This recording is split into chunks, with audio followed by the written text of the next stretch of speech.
Ladies and gentlemen, earlier today, I actually did do this video. Unfortunately, I kind of gave it a very abrupt finish because it was not one of my best streams. There was a lot of hecklers in the live chat, and it really distracted me, and it just really threw me off. And it made me so uncomfortable that I had to cut it. I just had to stop, and I had to do some blocking, and I had to cut it. And by some of the things some people said, I was really shaken up. So I actually deleted the old stream. And then I literally was considering just redoing these predictions by just recording them and just uploading the video that way.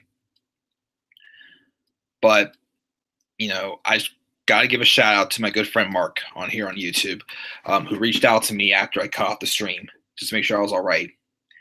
He told me, what these people did to stop me from trying to do this again. So I went out, went for a walk, did some errands, went try this again.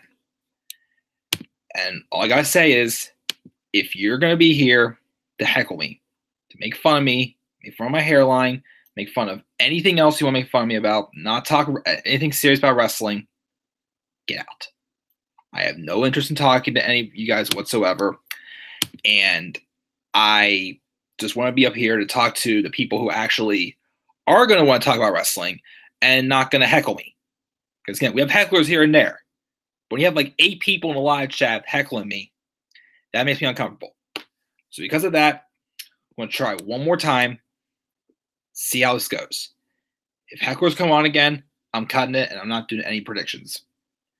So let's check the live chat, see what we got. We got Jalen. Jalen, how you doing? Who's making fun of you, bro? There was a lot. Again, earlier today, I tried doing my predictions, and there was a bunch of random people who came out of the blue heckling me left and right, saying some really rude things. One of them actually said something that actually made me very uncomfortable, and I'm not going to say it on here right now, and I had to block them all.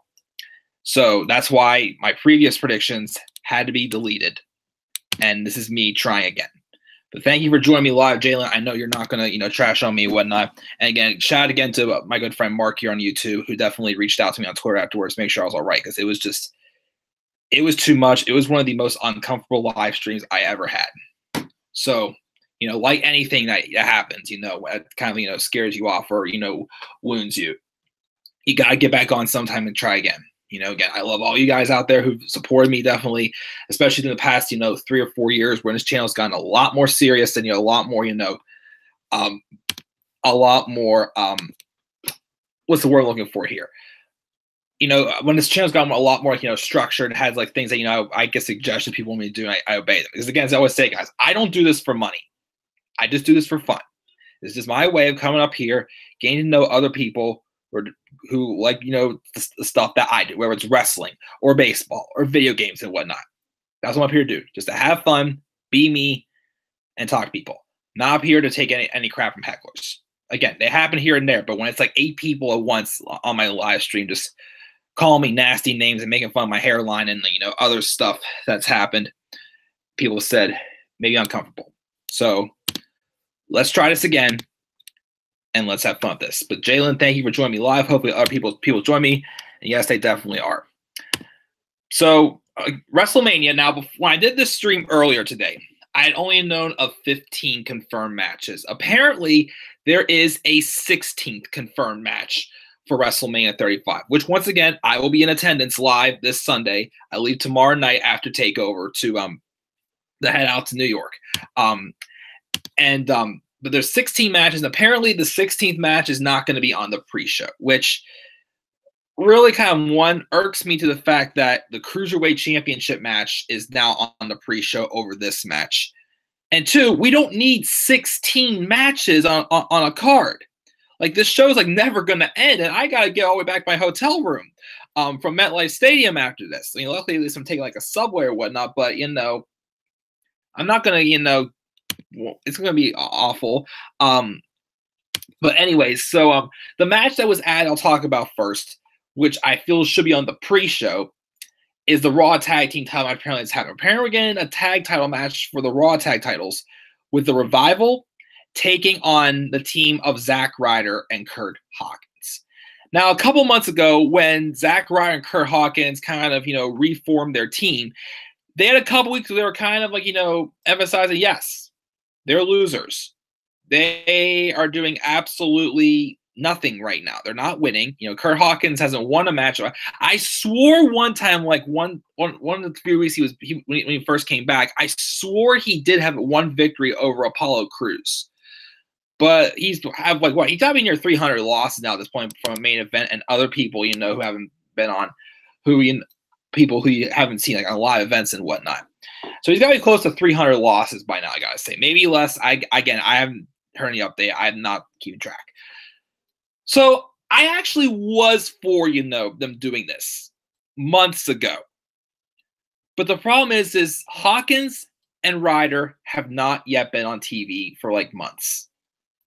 There really hasn't been any type of like build to hype that this is even happening at all.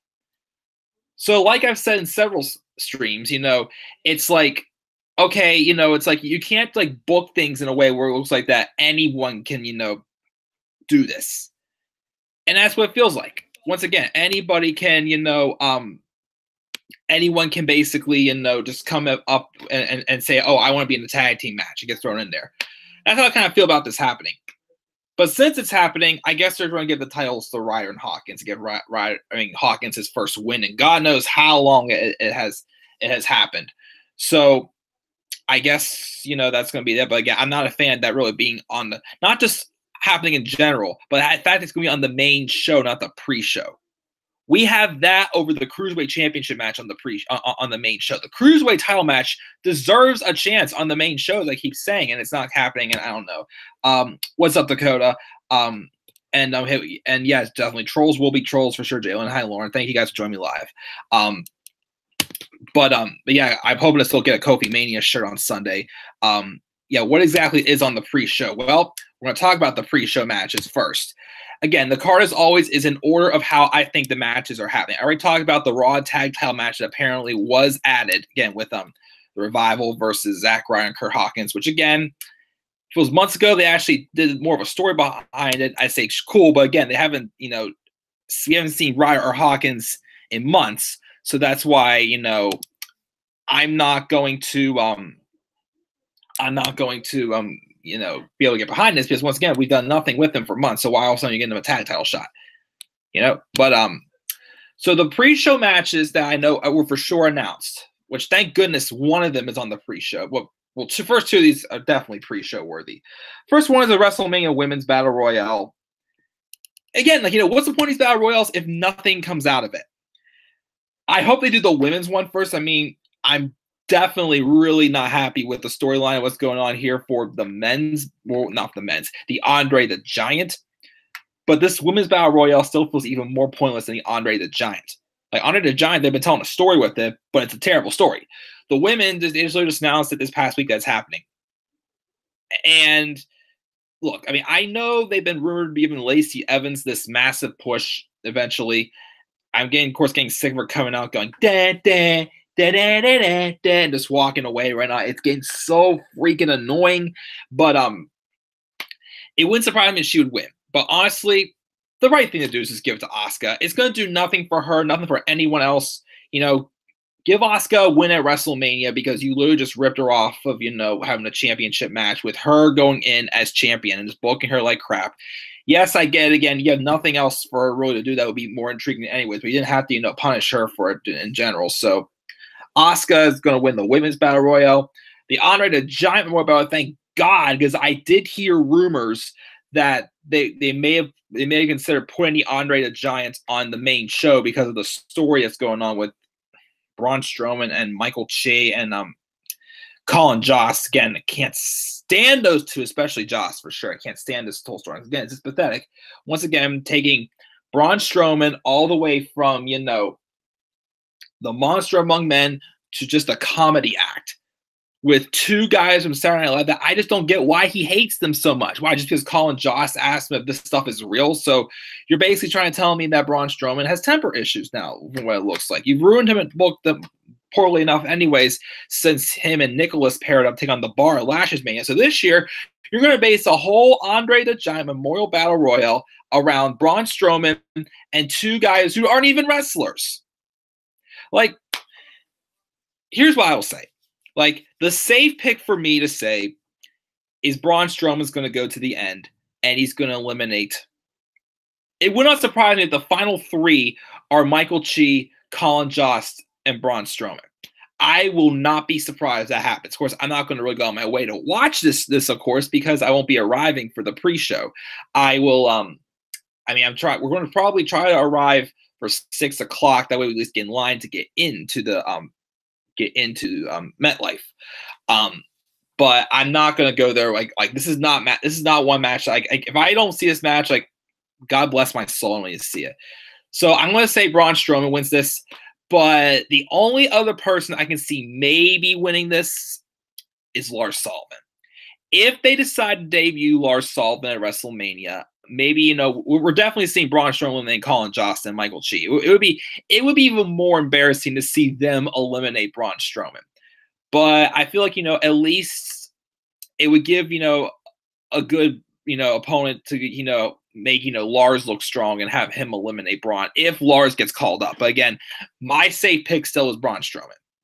So that's who I'm going to pick for that. And the third match that's definitely on the pre-show is the Cruiserweight Championship match with Buddy Murphy and Tony Nese. I've continuously said this how many times? Yes, of course, I think a couple pay-per-views, they have made the main show. Well, of course, since, the Triple H writing 205 Live era happened.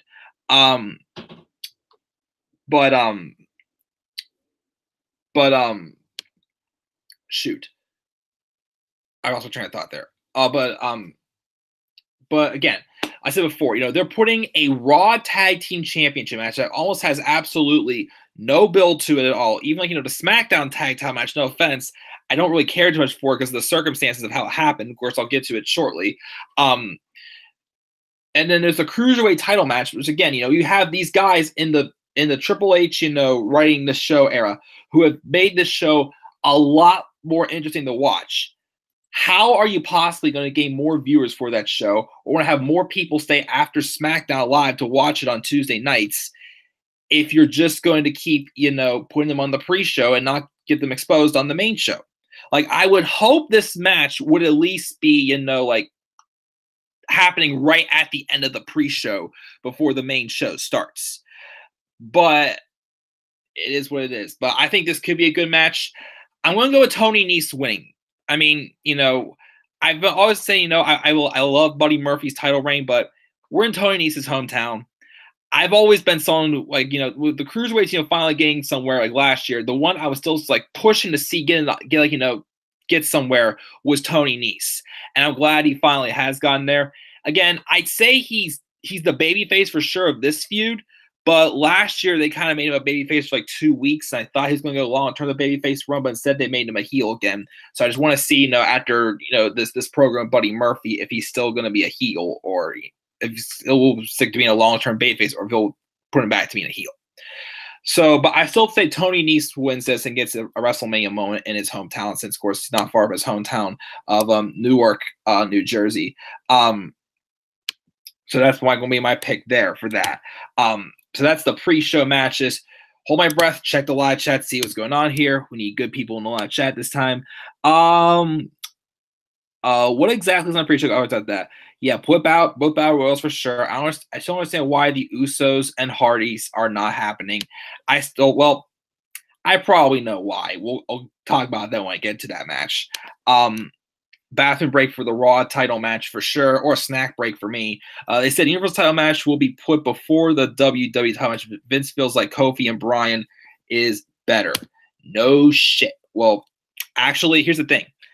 I believe it's better, but thinking WWE wise, I feel like they would still put Seth and Bryan. Not Seth and Bryan, Brock and Seth though, like later on after them. But I actually had that in my match order right now. I have Seth and Brian, but I mean not Seth and Brian. Wow, Brian and Kofi. It's been one of those days, guys. Brian and Kofi will be before Brock and Seth, but I do hope it is the way you suggested it, Dakota, because I still feel that match personally should be the main event. I mean, I'm happy the women are having this chance main event. They definitely deserve it. But at the same time, Brian and Kofi, I feel, is the hotter, Kofi's moment is going to be probably the hottest moment of the night for sure. The two rumored to win the men's is Ali or Sami. Okay, I mean, I'd be cool with that. I mean, especially if Sami Zayn's going. Well, then again, they can win it, awesome, but we'll do anything for them in the long run because it really hasn't done anything long for that many people, making this battle royal like pointless, But if it works in the long run, cool. Either Oscar or Nikki Cross, Jalen says. I'd be fine with Nikki Cross winning it. Watch Lacey or Mandy win. Be quite hot, but nah, I don't think they should win it. Do you think Lacey will feud with Charlotte? If Charlotte turns face, I'd say maybe so. I wouldn't mind seeing a match. Braun needs to go to AEW. I still say put him on SmackDown. If he doesn't get out of his rut, then definitely go to AEW. I say just try it out with Braun first. I don't understand the battle royales. Me neither. Lars is rumored to face Cena in a secret match, and Taker will interrupt Elias. Taker interrupting Elias. Didn't think of that, but I already had somebody else in mind to interrupt Elias, which is pretty obvious. I've said how many times, but Taker. Cena and Lars having a match. I don't know. Watch Braun win, probably will. Murphy thinks will retain. Dakota thinks Nice is going to win. Cena will be in a match, but it's not revealed. Don't even know if Taker is there this weekend. I'm not sure either. Nice wins. Ali wins. Kofi wins. Rollins wins. Brian Hawkins wins. Usos. Becky, Miz, Triple H. Imagine Triple H if Triple H's career ends on Sunday. Get to that, of course. To be honest, Kofi versus Brian should main event, which I still consider. Balor is the easiest pick to win. I think so too. SOS Kofi for WWE champion. You think he should come out to his original theme music? I kind of feel he should. I mean, I know he's in New Day, but it would be awesome to see Kofi come out in his actual theme music, the SOS theme he had before the New Day days, if you want to say that.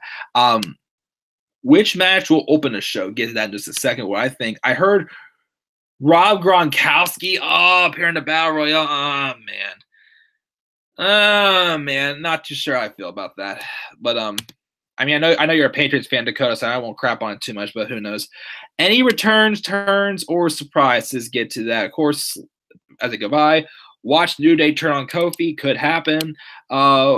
Remember, Elias has been using Taker's rope thing, the old school.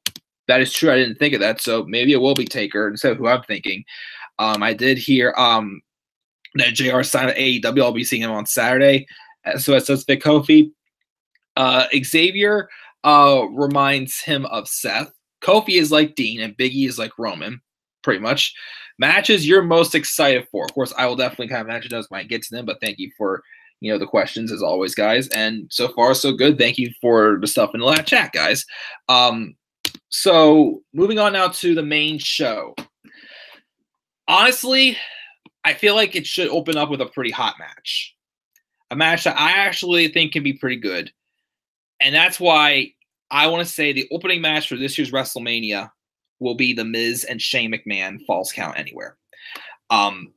Again, months ago when this kind of first started, after Shane McMahon became best in the world at, say it all with me, guys, Crown Jewel. But I at first I wasn't digging it. Again, that whole World Cup thing was a joke. So once again, it was like anyone can just take this and call themselves best in the world. Heck, I can take my microphone, my little beat up old toy megaphone, and say this is like the best microphone in the world. Like that's just how WWE makes it feel. Like you can take anything and call it the best. Overhype, as I always mention, sometimes WWE does, which is just not a good thing to do because it makes you not believe it when you see it, basically either. But of course, I have kind of got a little more interested in the storyline with The Miz, mentioning how he's doing this for his father. and how, like, he feels like he never really got, that much, support and approval of his father growing up. And I feel like, honestly, they've kind of played into that storyline really well. Now, again, I know I kept saying for months, I felt it was just going to be just the typical Miz doing his typical stuff, turning on Shane McMahon, and they'd have, a match. Of course, in the end, it was Shane who turned on The Miz, which it's very hard to make The Miz likable. I mean, even though Mike Mizan in real life, I hear, is a very likable guy. But it's just, I think back to that 2013 run he has a babyface, and it was just a very ugly sight for him for sure. And I just kept thinking The Miz is just not meant to be a babyface. He's meant to be a heel.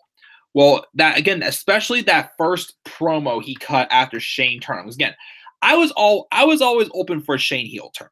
It's just him turning on The Miz, I didn't know if that would work.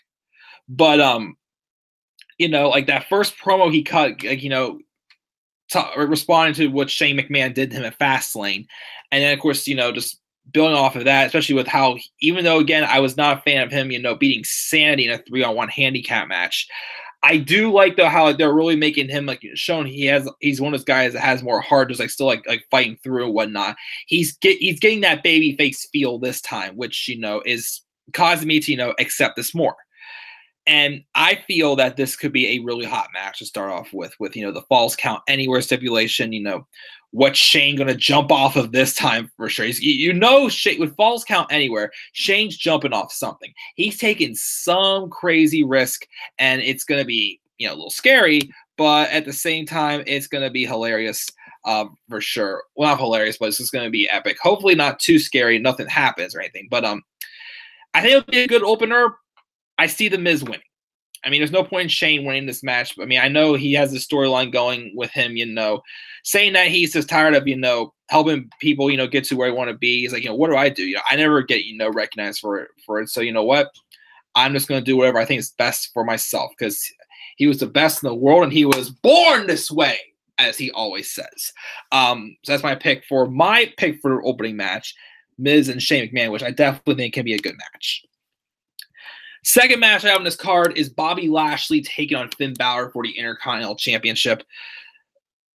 My thing is, again, this feud has been so back and forth. And keep this in mind, these two were having matches like almost every week back in October, right after Bobby Lashley turned heel. The problem with those matches was the fact that, that's when Bobby Lashley was being like slow, just doing one move, showing off his physique. It was just slow. It was boring. It's like, come on. This is a big man who just literally, he's going like he's a dominate. He has like a killer instinct to him, basically. And I feel like ever since he first won the IC title off of Ambrose in the triple threat match a few months ago, which was a pretty good match, I gotta say, that triple threat with Rollins, Ambrose, and Lashley. Since then, Lashley has definitely, gotten back on track with, as far as, being dominating, but the story behind him is still not that interesting. Again, Finn Balor beat Lio Rush. He pinned Lio Rush in a 2-on-1 handicap match. And again, my problem with that match, though, was how did Lio Rush earn the right to be in that match when Finn beat him like a week or two before? Like, if Lio did beat Finn, then I can see him making a case for that. But, again, why was this a handicap match just for no reason? And then Finn beat Lio, and then he would then lose to Bobby Lashley, get the Intercontinental title back after Fastlane, which I thought was a dull move, just to set up for Finn Balor to be the Demon. Okay, I mean, I get people's gripe that it still makes the Demon look odd, though, that Finn Balor would use the Demon for Bobby Lashley and not for Brock Lesnar. But I just do not get why I just don't get why they've gone back and forth, played hot potato the IC title basically or whatnot. I mean, if they wanted to give Finn this moment in WrestleMania, which I'm still glad he's getting, trust me, I am glad Finn Balor is getting a WrestleMania moment winning the Intercontinental Championship. I mean, he had a great match last year, of course, in his first WrestleMania, he didn't win, but I expected maybe Rollins to maybe win. And of course, last year's time, I've been predicting Finn Balor turning heel, because it just like the story was playing out with like Rollins was, constantly, getting one up on Finn, it felt like. But it's obvious the Demon's gonna win the IC title back here. And again, I still say go to SmackDown, Finn. I think it's time we move Finn Balor over to SmackDown, give him a fresh direction to go, and see where it goes. Maybe he'll be in the title picture in the main event scene at some point. We'll have to wait and see. But that's my pick. There is Finn Balor over Bobby Lashley. The third match I think that will happen is the Usos versus Aleister Black and Ricochet versus The Bar versus Rusev and Shinsuke Nakamura. I still, 2 or 3 months later, however long it's been, I still just do not understand why Rusev and Shinsuke Nakamura are a tag team. They were fighting for a month over the U.S. title. And then the moment the U.S. title drops to R-Truth, they just randomly decide to start working together. Huh? Like, what? Like, where is this? What? Like, what's going here with this? And then I obviously I had the suspicion because obviously Rusev, is probably trying to get his foot out the door. Nakamura, I'm sure, might want to get his foot out the door because of how he's been treated. So what has WWE been doing lately to, make sure these people, aren't leaving to go to a promotion that's breathing down their neck called AEW? They're giving them something to do that's just going to make it look like that they actually care about them. And I'm pretty sure if Rusev or Nakamura were not a tag team, they would not be getting this opportunity at WrestleMania. They wouldn't be getting any type of opportunity at all whatsoever at WrestleMania if it wasn't for this tag team, which is why I feel this is the only reason why this match is happening. We didn't get the Usos and the Hardys instead. We got this because, they wanted to give a WrestleMania match to Rusev and Nakamura. And so I'll say they should have gone with, the Usos and the Hardys. Like, if that was the case, I would have had the Usos and Hardys in a ladder match open up this show. But instead, we're just getting this match. And the problem I have with this is the fact that, again, this match was not announced till after the Usos beat these teams in a tag team match last week. Well, of course, they didn't beat Aleister Black and Ricochet, but they, they did pin, someone from the heel team of, Rusev. No, they double super kicked Rusev, and that's all it took to pin Rusev. So they pinned Rusev and Nakamura and The Bar. Now, if that heel team would have beaten them, maybe they could have got a chance. And I get the continuity they had here with Alexa Bliss coming out and saying that, the Usos forfeited their match. Obviously, last week when the New Day was, fighting for Kofi's spot at WrestleMania. So obviously there was some type of repercussions coming. I thought maybe they'll give them a tag title opportunity and say, your career, you don't win, you're fired or something like that. New Day aren't even getting, like, Big E and Xavier Woods aren't even getting a tag title opportunity. And they're not getting anything in return for helping Kofi get into WrestleMania. So I just find that odd. And then again, Aleister Black and Ricochet, it's just like, I love them, but it's like I get they're probably just, playing continuity with, what's going on in NXT right now with them being in the line for the tag titles because the Dusty Rhodes Tag Team Classic, but you can't keep pushing these guys as a tag team. They're much more, in my opinion, than just a tag team. Like, they don't need to, work with each other just to build each other up. Like, they're ready to be superstars. Like, Aleister Black is someone I can see already getting, like a rocket ship push into the main event. Maybe Ricochet, but I still feel, Ricochet's talent is a lot different than Aleister Black's. But I still see, Ricochet more so being in the mid-card still right now. Eventually, yes, he will be a world champion. But right now, I feel like Aleister Black is a guy, you can, like, bring him up and give him, like, a rocket ship push for sure. But there's that. And then The Bar, okay. But, again, they've had how many tag title opportunities? So, honestly, just have the Usos retain. Just have them retain, and because no one's really going to bet for winning this. Although, again, if WWE really is kissing up, it wouldn't surprise me if they did give Rusev and Nakamura the tag titles. I'm just saying, it would not surprise me at all, one bit, if that happened. But that's my thoughts on that match. This next match could be good, but of course, I know the outcome is definitely a little, head scratching of what could happen. I think the next match on the main show will be the match with Roman Reigns and Drew McIntyre. Now, I know recently some people say in the live chat that, it seemed like that anytime, whoever gets, the upper hand on the go home show loses at the pay-per-view. Sometimes that is true, but sometimes it is not. I don't want to always believe that philosophy. But I will say that if you realize that Drew McIntyre has gotten the upper hand on Roman Reigns every single week. And, I've been okay with how they've been booking Roman since he came back from leukemia. And again, I keep saying I was worried at first that this leukemia may have been just a ruse. I really feel like if it was a ruse, they would have immediately thrown him right back into the title picture and taken Seth's moment away from him. Even though I'll get to that match in a little bit, because based off what happened on Raw this past week, I just thought of something earlier today. I'm a little bit worried.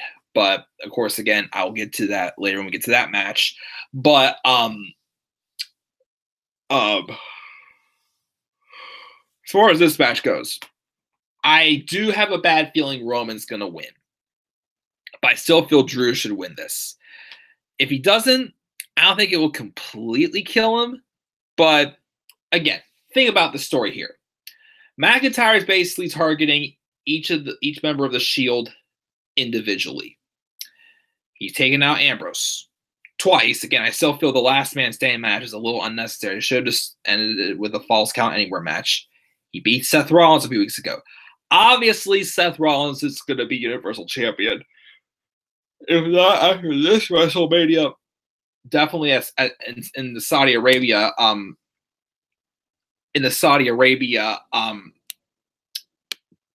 in the Saudi Arabia show, whenever it does. I heard it was moved to June now, so I'm not sure, what's going on now with May's pay-per-views. But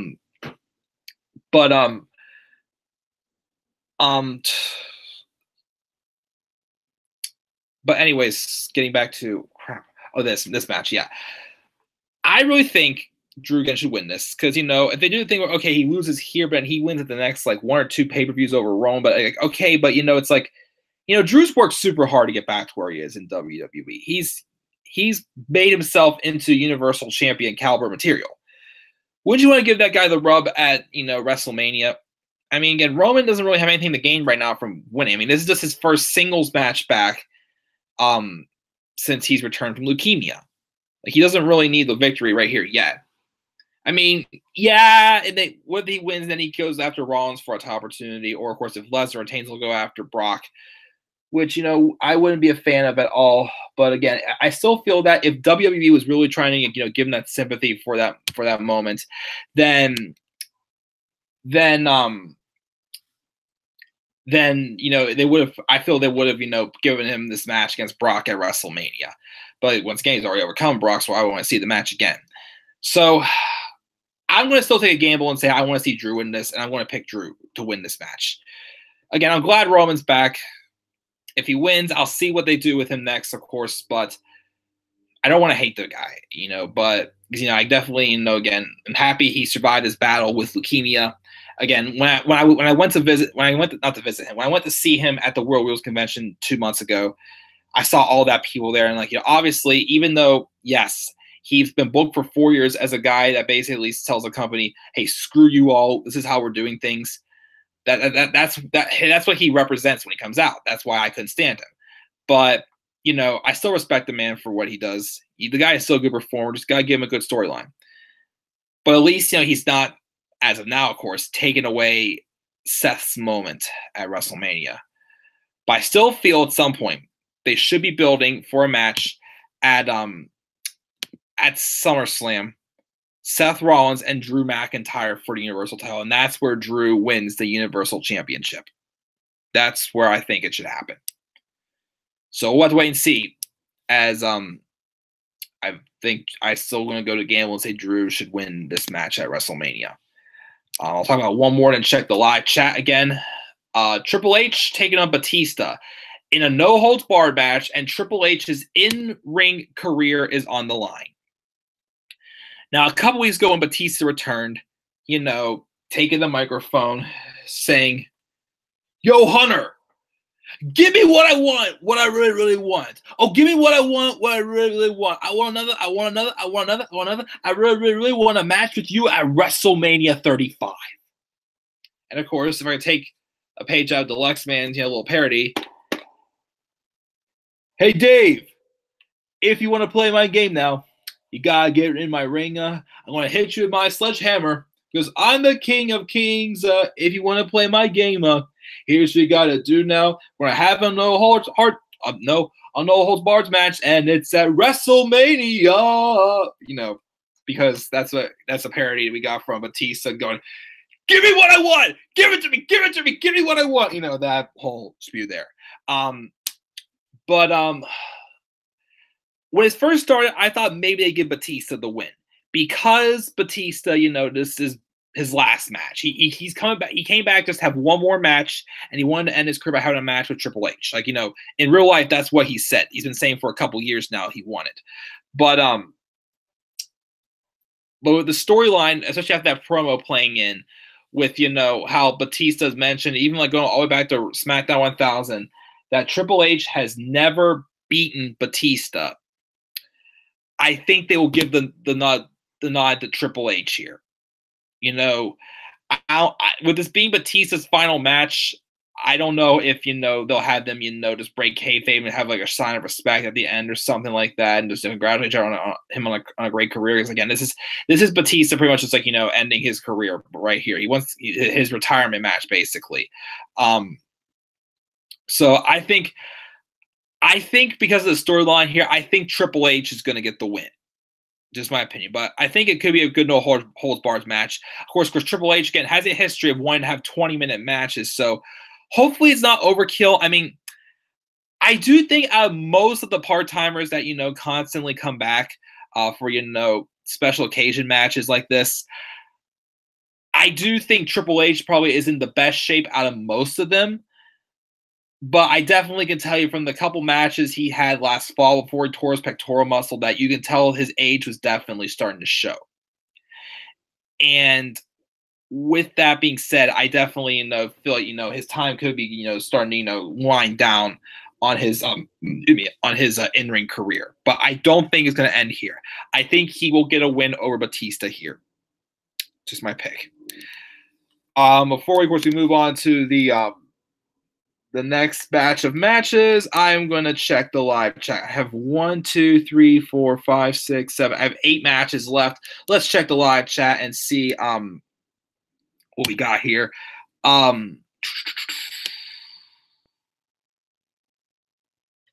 Let me see here. We were at Dakota thinks that Orton and Styles should open. I'd be all right with that. I'd be okay with those two opening it. Watch Ambrose be the special guest referee in Reigns' match. I don't think they should. Watch Miz's dad turn on Miz at Mania. It would be funny, but I don't know. I feel like, with, what happened with way Shane turned on him and how, of course, he's Mr. Potato Ugly Face now. And, of course, someone posted a photo on Instagram or Facebook or something, apparently, of a photo of Mr. Miz and SpongeBob SquarePants' father. And, he's not denying that they actually do look quite alike, whoever posted it. But we got that. Miz is doing good as a babyface. I do agree. Hey, Mark, thank you for joining me live. And again, buddy, thank you again for, checking on me after the first stream, after everything, just went chaotic the first stream to make sure I was good, whatnot, and for talking me into still trying to, keep trying again, whatnot. So thank you again, Mark, again for that. If Kofi loses, find a pitchfork at Mania and get everyone to riot. Oh man. Again, I'm pretty sure there's a couple occasion things that WWE does not do, such as Kofi losing or Seth losing, or even if they give Charlotte the win in the main event. I'm pretty sure those are the matches that if things don't go right, people will be pissed off and will riot. Because trust me, there are shows that yes, those moments are meant to happen, but not at WrestleMania. Unless if it, it will mean something in the long term. Do we really want to keep going through, Brock Lesnar being Universal Champion over and over again when it does nothing for the whole entire product in general? Do you want to see, the person that everyone's tired of getting opportunities, Charlotte Flair, win this main event? Do you want to also see Kofi Kingston, who's worked so hard to get to this match, 11 years, his first singles championship match, well, for the WWE title, that is, and just for them to have him lose? Those are the three matches that I definitely think that WWE better be careful. They better not screw with us. Like, even Roman Reigns and Drew McIntyre, I feel, will not be if it goes the wrong way, it'll end in a riot. I don't think that'll happen. Again, if it turns out that Roman's leukemia is not real, I'd be saying, get out of here, screw it. But just my opinion. But we got that. They said the demon thing is to make the match like a squash match. Who knows if that'll be the case for the IC title match? The Usos signed a new contract. I did not hear that, but that is awesome. Again, I say if Brock wins, then what was the point of making those Beast Slayer shirts? Which I agree for sure. Of course, they made King Slayer shirts when Rollins was feud with Triple H, and of course, he slayed the King. So why should Rollins slay the Beast? But of course, once again, I'll mention again what I mentioned in my previous stream. They're going to be a huge party of Kofi and Seth and Becky win, which definitely will be. This should be the way to go. Once again, shouldn't a show have a happy ending if they couldn't even put the Nexus over John Cena at SummerSlam? If that need to be a happy ending, how would that be any type of happy ending at all either? Apparently Brock is rumored to win. That would be awful. The Brock segment was meant to be the other way around, and Vince told Roman to make Drew look strong. Well, let me tell you something. Remember, they told Punk to make Roman look really, really strong. So hopefully, again, he'll put over Drew at WrestleMania, I feel. I mean, I hope that he would. Yeah, I did hear also apparently that the Seth and Brock thing was meant to put it the other way around. But again, the way it ended has me worried about something, which again, I will mention in my when I get to that match. What's up, Tyler? Thank you for joining me live. I want John Cena and Kurt Angle. All of us wants John Cena and Kurt Angle, trust me. And he said he saw me at the Roman Reigns signing. Really? That's awesome. Thank you, man. The Raw tag title match is pointless. There was no build for storyline. Exactly. Do you think Maurice will be in Miz's corner? I don't think so. I don't think Maurice is going to show. I think we will have Mrs. Dad probably show up, but I don't think we're going to have Maurice. McIntyre needs to win against Roman. I agree. Triple H has never beaten Batista for sure. To be honest, I think Orton versus Styles should open, hype the crowd. I mean, that could hype the crowd too. Again, like Shane and Miz can hype the crowd. Orton and Styles can hype the crowd too. Either one is fine with me. The Miz Dad. This is Dad Will Lawrence, so he can hit Miz with a low blow and say, "I've never been proud of you, Batista." Ouch! That would be terrible, but it would work, of course. But it would be very sad. Is rumored to face Batista's rumored to face Lesnar at SummerSlam. If it's not for the title, I'll take it. If that's the case, again, sure. But we'll see, of course, how that goes. Cena will interrupt Corbin and challenge Angle for Angle to go out on a high note. Watch Taker announce his retirement. Maybe, who knows. The Fatal 4-Way for the SmackDown Tag Title should be a ladder match, make it more entertaining. Could have, again, but still, just again, the teams are involved. Again, the Usos beat them all, so why are they all getting a tag title opportunity? As I always keep saying, McMahon said, no automatic rematch are handed out. Title opportunities must be earned. I really don't feel any of them earned their title opportunity. Just my personal opinion, of course. Taker said he isn't close to being done, which is strange because he looks bad. He's starting to look really bad. Before Batista leaves, we need to see him face Brock. Okay, match of the night. She thinks will be Orton and Styles and Kofi and Bryan. Could definitely be possible. And we know Vince loves to troll. If Rollins or Becky don't win, WWE is dumb for sure. No problem. Happy to help those people. Lives must suck if they got nothing better to do than heckle other people on the live stream for sure. Yes, again, thank you again, Mark. Do you think Roman will challenge the winner of the Universal title match? It wouldn't surprise me if he would. Which, if it's him and Seth, okay, because they actually put on a good match, but I just don't want to see him and Brock fight again. again, like the fact that they're at least, letting Seth have this moment at WrestleMania, whether he wins or not, it's makes me feel better. Of course, again, I wouldn't be happy if he was going to be in the match at WrestleMania, but I feel like I can digest whatever he does a little bit more because they're not shoving him back into the main event. So hopefully they're easing back. So far, I've said that I've been fine with how they booked him since he returned. So again, we'll just have to wait and see. Kofi deserves to be their first full African American champ for sure. I have heard rumors about Ray being injured. I want to see AJ versus Seth WrestleMania 35, maybe WrestleMania 36, Tyler, but that's definitely a dream match for me. Undertaker has lost 25 pounds since the tag match. Dang! He's a twig. Watch WWE unify the women's titles. I don't think they are, but who knows? Lauren's home for Joe to retain. I'm curious about the women's Money in the Bank match. This year, for sure, I am also, as I'm not sure what's going to happen with it if, Becky sells both titles, which I would hope she would get, a decent run with it at least. So if Ambrose is leaving, they won't give him a proper exit.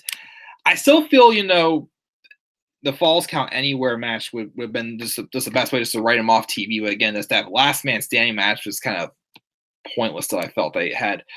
But I'm more convinced that Ambrose is leaving now, in my opinion. I want Tyler wants Charlotte and Asuka at WrestleMania 35, which would work fine for me. Again, the match they had the other week was good, but I just hated how they just took the title off of Asuka like she was a nobody. He is losing it to go longer in his career. Guess that might be the best way for him to go with it. Cena vs. Taker should have a rematch with career versus career. Maybe, who knows? But yeah, thank you for stuffing a lot of chat, guys.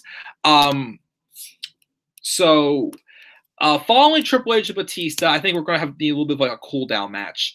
And the match that we're going to get is the Boston Hug Connection versus the Divas of Doom, which is a team of Beth Phoenix and Natalya, versus the Samoan Slaughterhouse, Tamina and Nia Jax, versus the Iconics in a fatal four-way for the WWE Women's Tag Team Championships. I'm cool with Beth Phoenix, of course, getting involved in this. I like that they kind of like, in some ways, brought someone from like almost every aspect, from Raw, from SmackDown, a legend / Hall of Famer with Beth Phoenix, and of course Natalya also. But again, I'll know that I'm not a fan of having the Samoan Slaughterhouse in there again, because again, how have they earned this opportunity, even though they lost the last time? And all they've done ever since then is whine, cried, and moaned and bitched, and they just beat everybody up, and that's how we get another title shot. Once again, I thought opportunities had to be earned now. The Iconics, they did beat the tag team champions. And, Beth and Natty never really won, but, they, accept the challenge. But again, I just don't like how the Samoan Slaughterhouse there. I would have rather seen, of course, the Sky Pirates be in there. I mean, I thought, what if, they would give the titles like Beth and Natty, and maybe have, like Sasha and Bayley turn heel as a team, or, even if, they wanted to, have one of them turn. But here's why I really think should happen. I'm going to predict the Boston Hug Connection retain, because I do want them to see them live to their word, and I would like to see them defend the tag titles at the next NXT TakeOver pay-per-view against the Sky Pirates at NXT TakeOver San Diego. I would like to see them and the Sky Pirates, Kairi Sane and Io Shirai. But again, I keep mentioning also that there's obviously one team that's destined to eventually beat the Boston Hug Connection, and that is Jessamyn Duke and Marina Shafir of the Four Horsewomen. But unfortunately, it's tough because right now, again, they're not ready. I'm not saying they're pathetic, but it's very obvious it's going to take a while for them again to grasp a hold of what exactly it's done here. Because Ronda and Shayna, they caught on quickly. Jessamyn and Marina, not really. So I would say maybe SummerSlam weekend we may see, them win the tag titles. Doesn't mean they may not be up on the main roster yet. They'll know that means that they'll win the titles at TakeOver or at SummerSlam in general. But I think we're going to see Sasha and Bayley, have some more tag title matches to, keep their word. And I'm pretty sure, having them have a match in general in NXT again would feel special to them for sure. So why wouldn't you have them take on the Sky Pirates at TakeOver San Diego? And then again, eventually have Jessamine Duke and Marina Shafir be the ones to dethrone them. Obviously, I feel, the Four Horsewomen storyline will really get built over the next year or so. But so I'll say the Boston Hug connection retain, just for my prediction here. Let's see here. So that's that match. The next match is Randy Orton and AJ Styles. Should be a good match. I definitely, have definitely wanted to see this match for sure. I mean, they've had one match so far since AJ Styles has come to WWE, and that was in 2017 when Randy Orton basically burned down Bray Wyatt's house and wanted his WrestleMania match back. They originally, just relinquished because he refused to face Bray at WrestleMania because of, their alliance. Although, again, he was playing the mind games. And they're taking on AJ Styles. Now, this one's pretty tough to pick because the story that's telling here is kind of acting like, they're basically fighting to see, whose house is this? Randy Orton's or AJ Styles? And it's very clear to me also that one of these guys should move to Raw in the Superstar Shakeup, whether it is Orton or wherever it is Styles. So thinking along that lines, I had to go with Styles because, Orton has had a history on both Raw and SmackDown. Styles has more so been a SmackDown guy his entire career. I mean, he came into WWE when the brand split was in existence, but ever since the brand split, he's been like, the biggest name on SmackDown. And I feel like, right now, even though he's probably going to be on a schedule more winding down, I still feel he should stay on SmackDown. So I feel like, it would make more sense for him to win and stay on SmackDown and have Randy go to Raw. Like, Randy could take this loss and he'll be fine.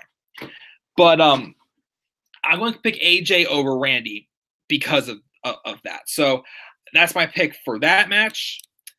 The next match is going to be, one of the biggest moments of the night, I said for sure. And I do agree with what Dakota said earlier. This match should be at sometime after the Universal title match. And I know you heard a rumor about it, but I feel WWE may not go with that. Just my opinion, though. But again, as always, if you think that, completely cool, man. I think the next match will be Daniel Bryan and Kofi Kingston. Again, since they've really, made the the main event match a lot more complicated than it needs to be, I really have leaned more towards wishing that this match would be the main event. Not because, Daniel Bryan is in it, but because of, what the moment will be for Kofi Kingston. It still cracks me up, though. My first WrestleMania go-to, I'm going to be rooting against my hero, as I said the other night. But this is Kofi's moment. Bryan had his moments years ago. He could have had another moment here if he was still a babyface. But, he's had a very productive run as a heel champion. The right babyface, though, is here to dethrone him. And the story is simple and sets in there for Kofi Kingston. And I think Kofi will win the championship and probably get the biggest pop of the night. Could we see New Day turn on him? It may happen. It either happen at Mania, could happen at the SmackDown after Mania, or even, I feel that if it would happen, it should either happen at Mania or the SmackDown after Mania. Because why would you, wait to have them turn on him for, being jealous of him for, getting that moment, basically. Like at least Big E. Because I've been saying this ever since I first started watching when Big E was first called up. He has a ton of singles potential in him for sure. And I really want to see, what he can do as a single star for sure. So if you want to have Big E turn and, be the first to feud with Kofi after WrestleMania, go for it. I think it would work out good. I would say maybe drop it to Big E yet, but definitely gonna help him build up as a strong a singles heel for sure. Forward, but this is probably gonna get the biggest pop of the night for me in my opinion. And this should be the main event, but I don't think it will be. So that's what I'm going to say happened with that match. 1 second. I forgot to actually type my results in here for that match. Of course, I feel after this, we will have the Elias musical segment, although I'm also for if they want to do what they did at Fastlane. So I actually really liked what they did with Elias at Fastlane. Ever since Fastlane, I feel like Elias has kind of picked up the momentum again. When they start having, like, going to these different areas and whatnot, not just having to just get interrupted, not be able to say walk with Elias and whatnot. Like, you're letting them, talk and do that. Like, I really like that because it's really starting to, even though I'm still not a fan of being a heel again, it's starting to make him feel like he's got something going for him again. So I wouldn't mind seeing him, come out and, do what he did at Fastlane, maybe like trash some of the baby faces and whatnot. And then some people are saying now the rumors maybe Taker's going to be the one to interrupt Elias. Interesting. We'll see how that would go. With me being there in person, I'm still hoping it's The Rock. I've wanted to see The Rock. Well, I want to see a promo segment involving The Rock and Elias. But I also just want to be able to see The Rock in person. Like, I won't be able to get up close to being face and talk to him, of course. But, just seeing him, in a WWE ring in person, I feel would definitely be special to see. So that's what I'm going to say for the Elias musical segments there. And we have 4 things left I want to talk about. So I'll go to the live chat one more time before I get to those final things. Where were we at?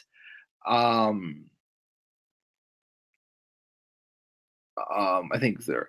Rollins stated he doesn't want Ambrose to leave. I did hear about that. Maybe we'll get lucky. The Samoan slaughterhouse will get replaced. Be nice if it happened, but I don't think it will. Lauren's leaving work and she won't be able to catch the end, but she's going to go later on for her predictions. Okay, awesome. I'm still going to do my top 10 special tonight as of now also. Tyler says, why can't I have Braun Strowman defeat Brock Lesnar for that belt? That'll make me happy. It make me happy too if it would have done it how many times ago, for sure, especially at Crown Jewel, because it was the gold opportunity to get Braun Strowman back on track. Instead, it was the night they decided to make him dig down even further deeper. But yes, I agree, Tyler. That match makes me mad. I want Triple H in charge. I do too. Lauren's checking out. Reigns should go to Raw and keep AJ on SmackDown, which I feel. Too bad Kofi's title reign isn't supposed to last long. Again, it probably won't, but the moment is still going to be special, and it's something that they won't be able to take away from him. Just don't do, again, someone told me they heard our rumor that Brock Lesnar's going to go to SmackDown and dethrone Kofi, which I would hate. That I would not like. But, of course, I hope it would be someone else who would be taking that title off of Kofi. Tyler still wants AJ to be champion still. Maybe. Let me see here. Oh, boy. Here we go again.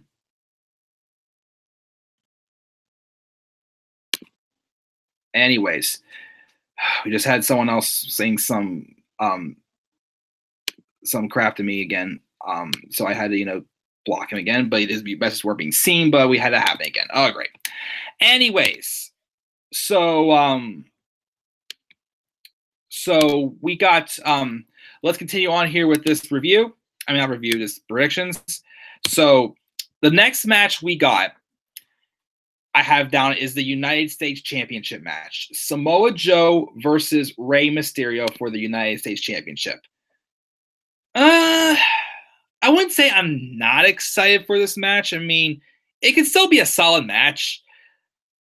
It doesn't feel WrestleMania worthy to me, though. Like, it still feels a little bit random. I guess because for months I kept hoping we get Rey Mysterio and Andrade. And either, Rey would be beating Andrade to get the U.S. title off him. I really thought that was a plan whenever they had R-Truth take the title. Instead, they put it on Samoa Joe, which, okay. And I heard the rumors of Samoa Joe and John Cena, which I still want to see this match. If there's any John Cena match I still want to see, it's him and Samoa Joe. I want to see that match so bad. Of course, with the U.S. title involved, it would have made it a little bit predictable. Like, why would they put the U.S. title back on John Cena if he's not going to be around long term? But it would have still been a very nice match to see. Hopefully, we'll get it. Maybe at SummerSlam this year. Who knows when we'll get it? But I'm not sure if I was really thinking like Rey Mysterio and Samoa Joe. Okay, like it could still be good. If Rey would win, I would hope it would be because this past week on SmackDown, him and Andrade were supposed to have another match, but apparently the match was canceled though because of apparently Rey Mysterio had an ankle injury. So I'm wondering if that was kayfabe and they're going to use this to have Rey win. That way they can give Andrade the title. But truth be told, I don't want to see Joe drop the title yet. I want to see Joe deserves to have a long, not like a long, but like a good title lengthy reign with some good matches. I mean, he defended a title for a couple weeks in a row, and then he hasn't really wrestled much at all besides this past week, of course. But he didn't really defend the title much after that at all since he lost to Rey in that tag team match. And yes, he did lose to Kurt Angle in a match that could have been better for sure. But I think Joe needs to retain the title here. So I'm going to say keep the title on Joe here. If Rey wins it, I kind of hope it's just to eventually pass it on to Andrade. So we got that. Then we have this match here. This match that really has me nervous. Brock Lesnar and Seth Rollins for the Universal Championship. If it still cracks me up, a year ago, I really thought Brock Lesnar was about on his way out the door. A year ago, I'd be saying, okay, Roman's win the title, Brock's heading out, whatever. Instead, again, Brock retained, and he retained, and he retained, and it put WWE on lockdown, basically, until Roman Reigns got his big moment at SummerSlam. They put it on him then instead. And then, of course, after Roman goes away with leukemia, they put the title back on Brock instead of putting it on Braun Strowman, as they should have done so. But they didn't. So why would we want to see Brock Lesnar and Roman Reigns again when Roman has already beaten Brock to overcome, the odds and be the one to slay the beast? So now, of course, we have Seth Rollins, who's had the proper babyface storyline build to, defend us against this, this whole hierarchy, this whole crap that Brock Lesnar is, just this, part-time lazy champion that we're all tired of seeing him get where he's at. So I'd still say for weeks, I was pretty confident that Seth Rollins was winning the Universal title. And you know what? Again, I'm wearing my Seth Rollins shirt at the WrestleMania. I'm still going to say Seth Rollins wins. But here's what I have a bad feeling that's going to happen. I'm really scared this is going to happen here. Because of what happened on Raw this past week. And yes, I did hear the rumor that apparently it was supposed to be the opposite way around. It was supposed to be Brock getting the upper hand on Seth. Seth Rollins, again, randomly used low blows on Brock Lesnar in their little fight they had on Monday. And I was like, why would Seth use low blows if he's a babyface? Like, he's going to get disqualified from doing that and whatnot. You ever realize how sometimes, they have someone be such a, have something for such a long time, they then revert to other, routes that they don't really use before to basically,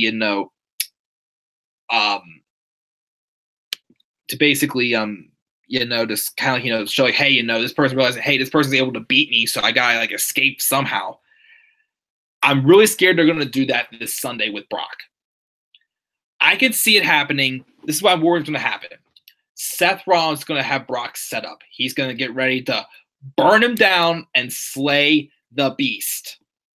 He goes for that stomp. Brock just puts his arm up and goes, huh! And what is he going to do? Knock him right in the nuts. And it will hurt for sure, as not only will it disqualify Brock, but there will be no Universal title change, unfortunately, if that would happen. because, of course, we have a Saudi Arabia show coming up. And I'm pretty sure WWE is gambling any money they can to get Brock to stay for that show. If that is the case, then like if they literally do that, then they better give Seth the title then. Because them just constantly, giving Brock the title any longer is literally, again, just making me want to scream. I mean, here's the thing. If they want to keep Brock for matches, okay. But again, my thing is don't keep putting him in title matches. Like, don't keep putting him involved with the title. If they want to have him and Batista at SummerSlam, fine. Just have it not be for the title. If they want to have him and Bobby Lashley, fine. Just don't have it be for the title. Brock Lesnar being champion is a bad move for this company. And they need to stop obsessing over, because once again, it's not making any of their other talent look good, because, they would be defending the title, all the time, all pay-per-views, and not just like 3 times a year like Brock Lesnar's done for the past 2 or 3 years. So I'm still going to say Seth wins. I'm predicting it. But that prediction of how I worry that, they're going to have, Rollins go for the curb stomp, and then because Rollins low blowed Lesnar twice next week, we will then see Lesnar take, Nakamura's spot as the king of low blows and knock Seth right up in the balls. And it will hurt like an SOB. And it'll definitely hurt, because that's one match for sure that we will for sure riot on. But that is my pick, of course, still. Seth Rollins winning, but worried that will happen still too. So that is my pick for that match. The second to last match I have on this card is Kurt Angle versus Baron Corbin.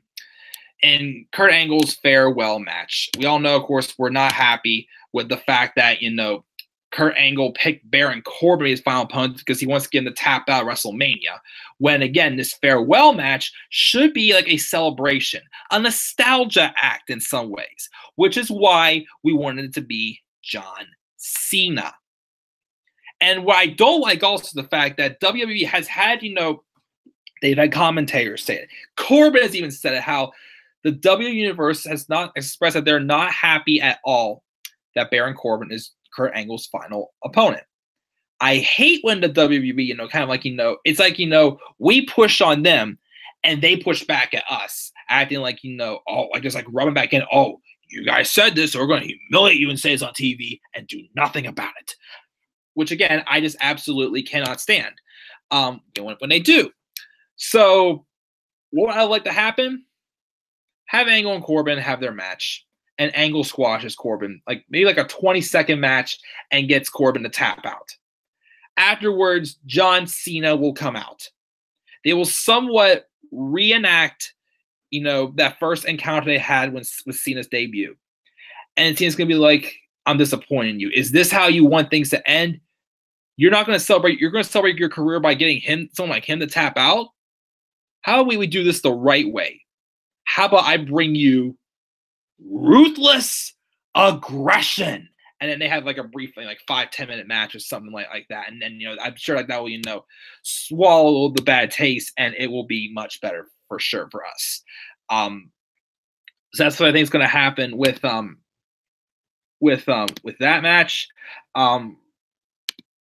With that, let me see here.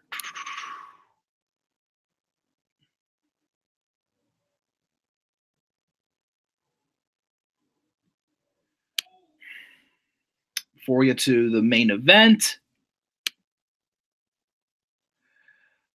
got all that.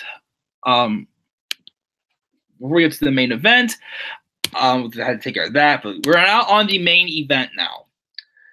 Ronda Rousey versus Charlotte Flair versus Becky Lynch in a winner-takes-all main event. Both women's titles are on the line. They didn't say this was a for sure unification match, but they just said both titles will be on the line.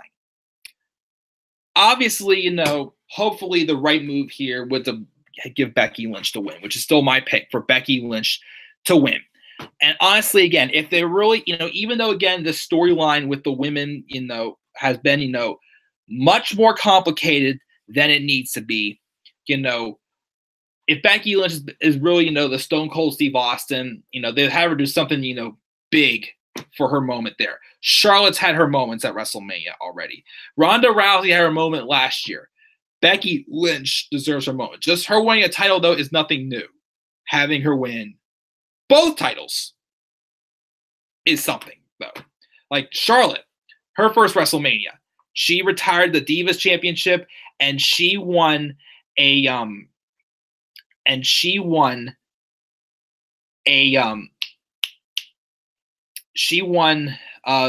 new Women's Championship. Last year, Ronda Rousey, made a debut and made a bold statement that she belongs here. She had her WrestleMania moment here. Becky Lynch has not had her WrestleMania moment yet. Yes, she kind of did when she, pretty much represented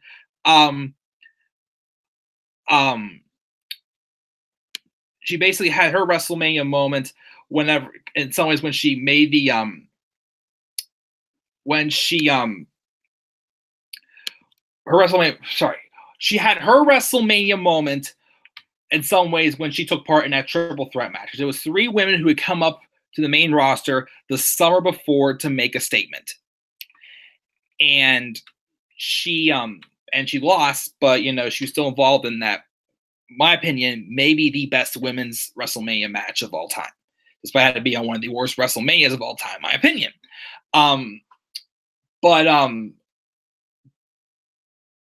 So this is Becky's moment.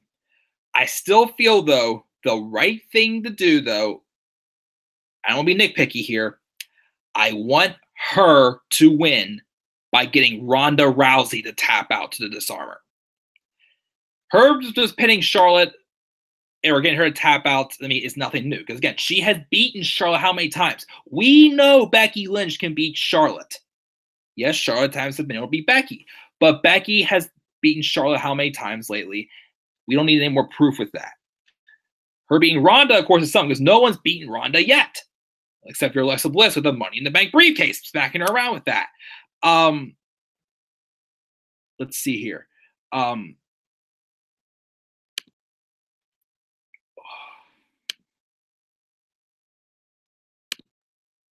you kidding me? Hold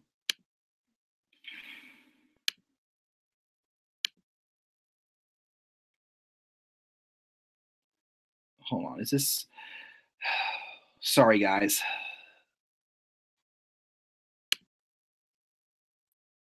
Okay. Anyways, I still say that that's the right route to go. I've heard a rumor, though, that Becky Lynch, that the main event of this year's WrestleMania apparently is also going to set up something for next year's WrestleMania. I do think with that rumor being said, we may see Jessamyn Duke, Marina Shafir, and Shayna Baszler, even though I'm not going to say they're not going to be in NXT anymore. They're coming up. They're going to at least come up and make a statement here. Because think about this. Ronda Rousey is most likely taking time off. And she's going to be, want to start the family. A lot of people thinking that Survivor Series will be when the 4 Horsewomen match happens. But here's my thing. How is Ronda going to have a baby and be ready for Survivor Series? I'm starting to feel, and of course, again, with Marina Shafir and Jessamyn Duke not being ready yet, not being anywhere close to being ready for the main roster. Hence, to be tag team champions, I just don't think it's going to happen at Survivor Series. I think they need another year. So I feel like this will start teasing a feud between them for next year's WrestleMania. That's why I think that will happen. And with that being said, I am going to check the live chat here because we've been able to get to this stream for the most part until now. But let's see any last mentions. I do feel sorry as well for Asuka from what she's done too. And yeah, thank you for sure, Mark. Tyler asks, which Mania is worse? 33 or 27. 27. 33 again. I know what some people think it was bad because of, again, the only 2 matches at 33 I didn't really like again was the WWE title match with Orton and Wyatt and the main event. Everything else here just was what it was. It was just, decent, I felt, in my opinion. But with that being said, guys, I'll read my predictions one more time. Again, I don't really care at all about this Raw Tag Title match, but I will give it to I guess we're probably give it to Ryder and Hawkins. The WrestleMania Women's Battle Royale, Asuka will win. I want to pick Strowman to win the Andre the Giant. Tony Nese wins the Cruiserweight Championship. Miz beats Shane. Finn wins the IC title. Usos retain. McIntyre beats Roman. Triple H beats Batista. Boston Hug Connection retain. Styles defeats Orton. Kingston defeats Bryan. The Rock comes out during Elias's final musical segment. Samoa Joe retains the U.S. title. Seth hopefully slays the Beast. Angle beats Corbin and then has a match, impromptu match with Cena, and then Becky Lynch wins both titles with Becky Lynch wins both titles, and then maybe some interference from the remainder of the Four Horsemen of the MMA to start teasing again that Four Horsewomen match probably for next year's WrestleMania. And my real name is Mike Tyler, and thank you, of course, Mark as well. And guys, it's been a rough day. I still plan on being up here in a little bit also to do my top 10 WrestleManias of all time, a best and the worst. I have 2 lists here, but it's definitely been a little bit of a rough day again with just some things with me and my WrestleMania trip getting ready for. And I don't know why I've been having these hecklers in the live chat today. But again, I thank you those who came on here to actually, talk to me wrestling, be real humans and behave yourselves and not just come over here and just heckle me. So